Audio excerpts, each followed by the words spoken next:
your daily updates. Newsman Dennis Daily offers his take on the events of the day in another daily video blog.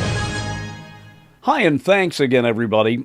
Over the weekend, I got a lot of phone calls from back home in Indiana. It seems the 10 years of my career were spent in Vincennes, Indiana, a city on the Wabash River, which is one of the most historic cities in the United States, even though a lot of people don't realize it's there. And one of the most historic aspects of that city was a beautiful building way down by the river that seems to have been there forever.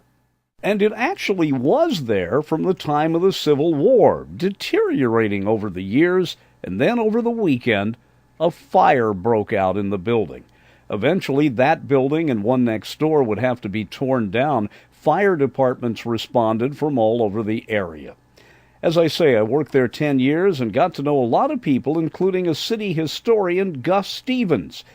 And Gus, this building represented more than just the past. It represented the beginning of something very special in American business, didn't it? It's one of the great stories in mercantile in North America, really. It's the Gimbel family. And this was Adam Gimbel's first store. He liked Vincennes and selected a little corner of Main Street. This was in 1842, and he started his first store.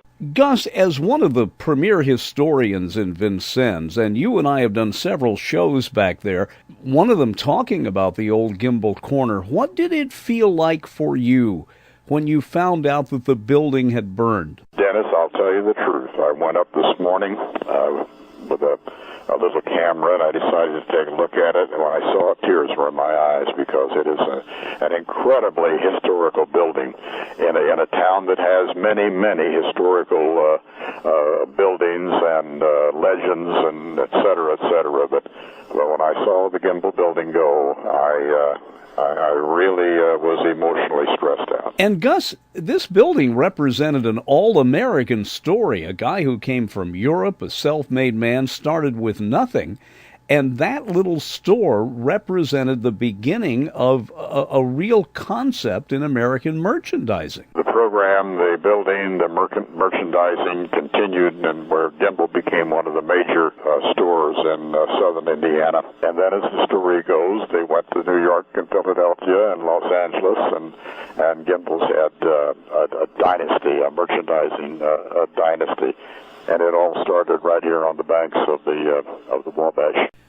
Thanks, Gus, for joining us by phone. It's a sad loss for Vincennes, which was founded in 1732. There are a lot of maps of the U.S. from the mid and late 1700s that only show Vincennes out there and nothing else. The only battle of the Revolutionary War fought outside of the original 13 colonies was in Vincennes. It was the seat of government for the Northwest Territory. It was the seat of the Catholic Church for many, many years in the Northwest.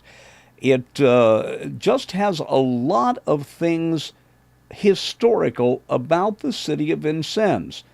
And it was Red Skelton's hometown.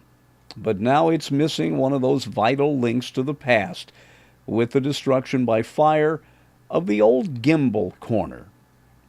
By the way, I went to junior college there, the oldest college in the United States west of the Appalachians, except for the desert Southwest.